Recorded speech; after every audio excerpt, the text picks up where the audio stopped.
Bonjour, je suis ravie d'être avec vous aujourd'hui pour discuter de la question de la diversité des technologies numériques et de notre position européenne. Le constat, malheureusement, c'est que l'innovation en Europe décline et nous sommes à la traîne de ce qui se passe aux États-Unis et en Chine. Et nous finissons par utiliser des technologies monolithiques, pas forcément adaptées à nos besoins, ou alors non alignées sur nos valeurs.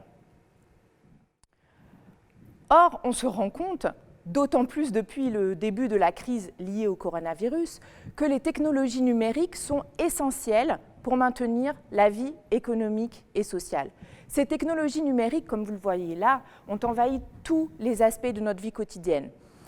On peut parler de la visioconférence, des environnements de travail collaboratifs ou des systèmes de jeux multijoueurs massifs, des systèmes de recommandation, par exemple de vidéos ou les réseaux sociaux.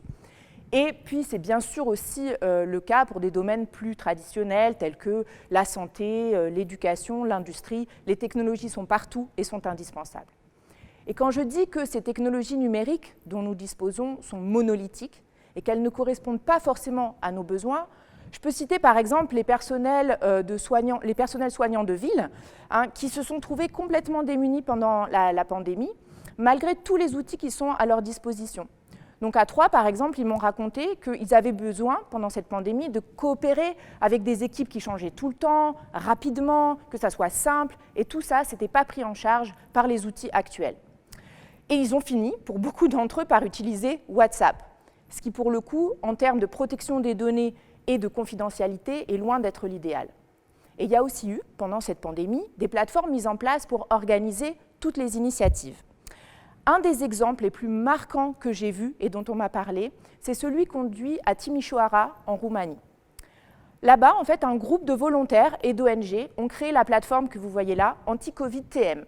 Elle a permis de rendre visibles toutes les initiatives qui apportaient de l'aide sous toutes ses formes pendant la pandémie, en particulier pour les personnes âgées. Donc, en fait, elle a mis en relation les volontaires qui souhaitaient participer et elle a aidé les initiatives à se coordonner et elle a permis aux gens qui avaient besoin d'aide d'en demander.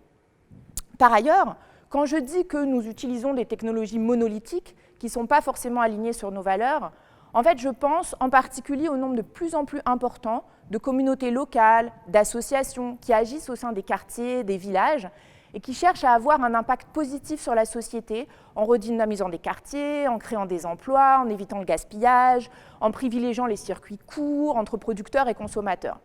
Et en fait, de plus en plus, ces collectifs, ils se sont rendus compte du rôle que les technologies numériques peuvent jouer dans leurs activités, pour les rendre visibles ou les coordonner, comme on a déjà vu. L'exemple que vous voyez ici, c'est celui du village de Germaine, dans la Marne. Et dans ce village, il y a une association qui s'est lancée qui s'appelle le Cerf à trois pattes. Et c'est à la fois un collectif d'habitants qui se réunissent, des activités collectives qui sont menées, et aussi une épicerie locale et solidaire. Et enfin, bien sûr, des technologies numériques pour se tenir au courant des activités qui sont menées et commander des produits locaux. Et ce qui est intéressant, c'est que pendant la pandémie, ces technologies numériques, elles ont pris une place énorme et elles ont permis à tous les habitants de Germaine et autour qui pouvaient plus se déplacer de bénéficier des services du Cerf à trois pattes et une solidarité s'est mise en place pour aller livrer les courses aux plus âgés. Et en fait, pendant la pandémie, les ventes ont décollé, le chiffre d'affaires de l'association a explosé et ça va permettre à cette association de lancer de nouveaux projets d'aménagement au sein du village. Et il y a de nombreux projets comme ça, positifs, partout dans le monde, entre des chercheurs et ces collectifs, en particulier dans le domaine que je viens de citer là, qui est le domaine de l'alimentation, qui ont permis d'améliorer, par exemple, des stratégies d'achat de produits biologiques ou qui ont permis de soutenir la lutte contre le gaspillage alimentaire. Et en fait, ce qui arrive souvent, un point de discussion qui émerge régulièrement entre ces chercheurs et ces collectifs, c'est que ce qui est difficile, c'est de trouver des technologies numériques qui sont alignées sur les valeurs de ces collectifs.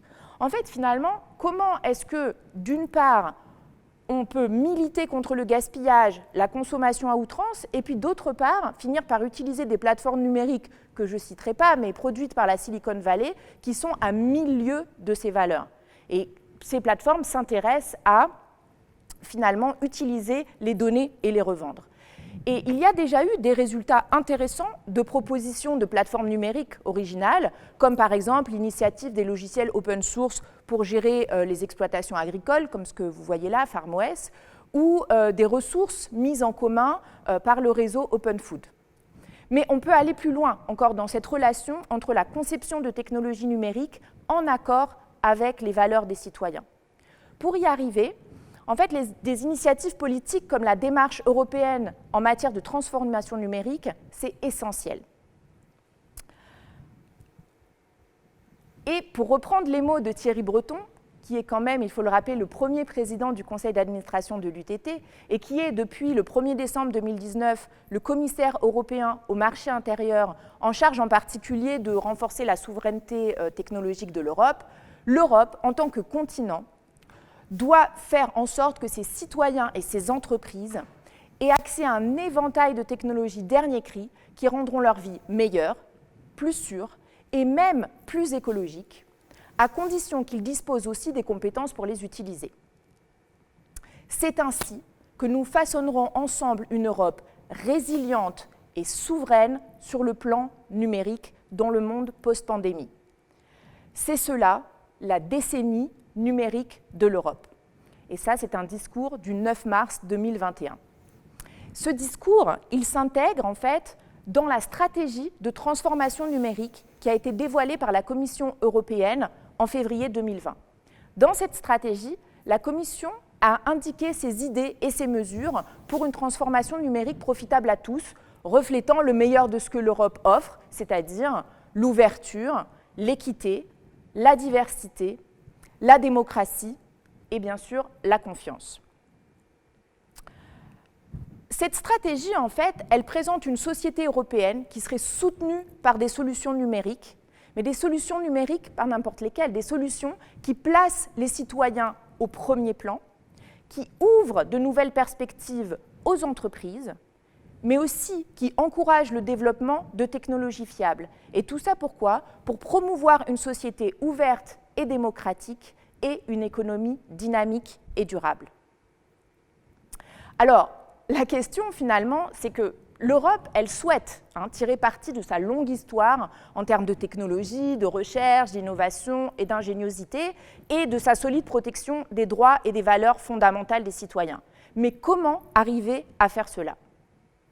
Eh bien finalement, ce que je vous propose, c'est de réfléchir à la façon de mener à bien cette transformation numérique qui valorise les interactions sociales comme un bien commun, plutôt que comme une source de revenus et d'accumulation, comme on le voit dans d'autres plateformes que j'ai indiquées précédemment. Et ainsi, on serait en mesure de proposer une diversité des technologies numériques adaptées à des solutions variées et alignées sur les valeurs de l'Europe.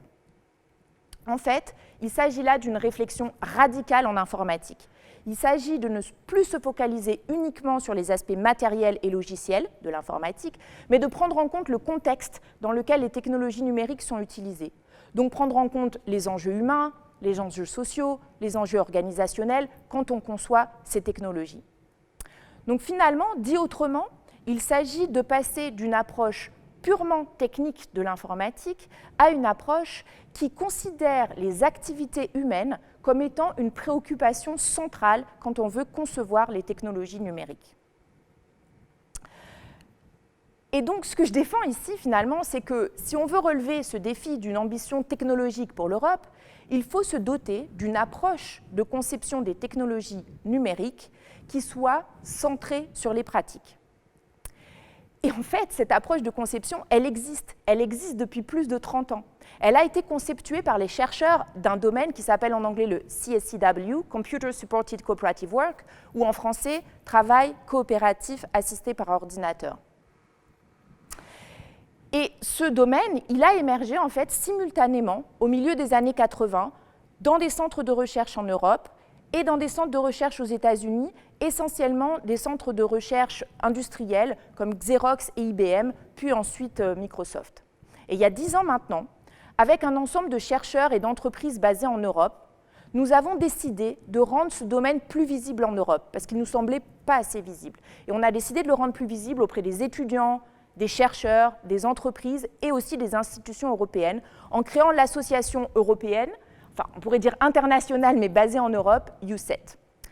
Et on a été rejoint dans cette association par un grand nombre de chercheurs du monde entier, pour le coup, qui partagent cette approche centrée sur les pratiques. Et nous sommes actuellement plus de 300. EUSET, ça signifie European Society of Socially Embedded Technologies. Donc si on traduit, c'est la Société européenne des technologies socialement intégrées, donc intégrées dans les pratiques sociales. Mais alors qu'est-ce que signifie finalement cette idée de conception centrée sur les pratiques ou de technologie intégrée dans les pratiques sociales? En fait, ça représente l'idée que les technologies numériques, elles n'ont pas une fin en soi, mais il faut les voir plutôt comme une infrastructure pour le développement des pratiques sociales. Et en fait, l'idée, c'est qu'on ne peut pas séparer l'analyse de ces pratiques sociales de l'analyse, finalement, et de la conception des technologies qui vont accompagner ces pratiques. C'est ce qu'on appelle adopter une approche sociotechnique. Et en fait, si on adopte une telle approche sociotechnique en informatique, finalement, les critères de conception traditionnels en informatique, comme la performance, la justesse, la robustesse ou la facilité d'utilisation, elles ne suffisent plus. Il faut compléter ces critères par des méthodes et des perspectives qui vont éclairer la façon dont la technologie et la pratique vont se développer finalement mutuellement. Donc, dans une approche sociotechnique, on conçoit bien sûr, évidemment, des dispositifs qui sont basés sur des innovations informatiques, qui sont de haute qualité technique, mais en fait, le paradigme de recherche, il est complètement différent. L'accent particulier qui est mis sur les pratiques sociales, il exige de comprendre les caractéristiques sociales du contexte dans lequel ces outils numériques ils vont être intégrés. Et bien sûr, ça devient de plus en plus important parce que, comme on en parlait tout à l'heure, ces outils imprègnent notre vie quotidienne, c'est-à-dire qu'ils ne sont plus utilisés seulement dans le cadre du travail. Et en fait, ce qu'il faut savoir, c'est que les méthodes, les résultats et les concepts qui sont produits par des chercheurs en sciences sociales, cette fois-ci, ils ont beaucoup contribué depuis 30 ans à la recherche sociotechnique. Mais l'objectif de ces travaux en sciences sociales, il est de décrire et de comprendre des phénomènes, des collectifs, des activités, mais pas forcément de concevoir des outils numériques. Donc l'objectif de la conception centrée sur les pratiques, c'est d'utiliser ces compréhensions pour la conception des outils informatiques. Ainsi, des technologies numériques qui seraient centrées sur les pratiques, elles pourraient à la fois améliorer considérablement la qualité des interactions sociales, mais aussi, plus globalement, l'efficacité de l'action humaine. Donc, dit autrement, nous avons besoin d'une compréhension riche du monde pour arriver à concevoir des technologies numériques que les gens trouvent utiles, utilisables, conformes à leurs valeurs et qui respecteraient leurs droits. Pourtant, ce qu'on peut dire, c'est que plus de 30 ans après ces premières recherches sur la conception centrée sur les pratiques ou sur les approches sociotechniques, on continue finalement à voir un écart énorme entre, d'un côté, des développements qui seraient purement techniques et de l'autre, des études qui vont aller regarder l'impact de l'usage de ces technologies. Or, en fait, c'est entre les deux qu'il faut travailler. C'est-à-dire qu'il faut s'engager dans la conception et le développement innovant de technologies numériques, mais qui intégreraient la compréhension des activités individuelles et sociales. Et cette pluridisciplinarité, finalement, c'est la seule façon de tirer parti des capacités humaines et sociales et de les augmenter avec des nouvelles technologies numériques. Donc finalement, ce que je dirais, c'est qu'en Europe, nous avons une forte tradition de recherche philosophique, sociologique et anthropologique. Et elle nous permet de comprendre le monde. Et cette compréhension fine, elle devrait donc pouvoir apporter une contribution significative à l'articulation de scénarios plus réalistes dans la conception que ceux qui seraient dérivés uniquement d'un espèce de fétichisme technologique. Donc nous devons nous appuyer sur cette compréhension plutôt que de l'ignorer et faire comme si ça n'avait rien à voir avec les technologies. C'est pourquoi je plaide aujourd'hui, avec ce que l'on fait aussi dans l'association EUSET, en faveur d'un nouveau paradigme de recherche au sein de l'Union européenne pour mener à bien sa transformation numérique, c'est-à-dire une exploration des technologies numériques centrées sur les pratiques pour la société européenne du XXIe siècle. Merci.